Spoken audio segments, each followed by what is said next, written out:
So I put together a blog last night when we were at the airport, but I guess in my fatigue I lost it. I've been up kind of running on empty for the past couple of days, and I finally got a little bit of sleep last night. First wanted to go back, since I feel like we just left Israel so quickly. We were only there for like a week or less than that. Well, about a week or so. And the hospitality I felt there, oh my gosh, that's one thing definitely that the Israelis have in common with their neighbors, because hospitality is something that Middle Easterners know how to do really, really well. It was amazing to see my family and my friends. My aunt has been incredible with all of the help. Turns out I had some money in Israel and that I didn't touch for the past 13 years. I didn't even know I had it. And my aunt was in there, kicked some butt at the bank. It was difficult to get it out, but finally made it happen. Spent some time with my cousins, one-on-one, was talking with with Itai, and then during the day, Omri and Grace and I went down to the Old City. He hadn't been there in about like a year at least, so it was nice to kind of go there with him.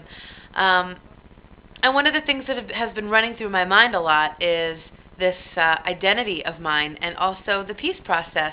It has been such an amazing experience to be able to go to these countries that for so many years were closed to me as an Israeli citizen. Jordan, Egypt. Today at lunch we were talking with our tour guide, Mohammed, about how the Egyptians feel about the Israelis. I'm Israeli and I'm American. I think he first got a glimpse that I'm Israeli because I've been using my American passport here. So he was telling me that for the longest time the Egyptians hated the Israelis.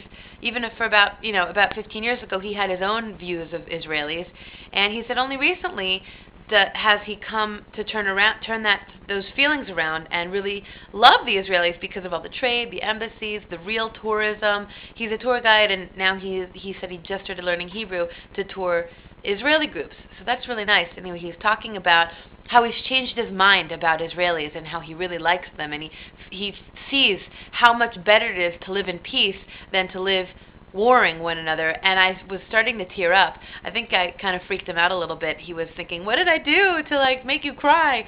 But it was really touching to hear this Egyptian who loves Egypt and has been growing up, has been there his whole life, hear him talk so lovingly about the peace process. Anyway, this has been a real adventure and a real eye-opener for me as somebody who has her foot in both cultures, as an Israeli, as an American. It's also awakened this optimism in the peace process that I haven't felt in a really long time. So this is a great trip for me, a very personal trip, and I am so thankful to be able to do this and to experience it.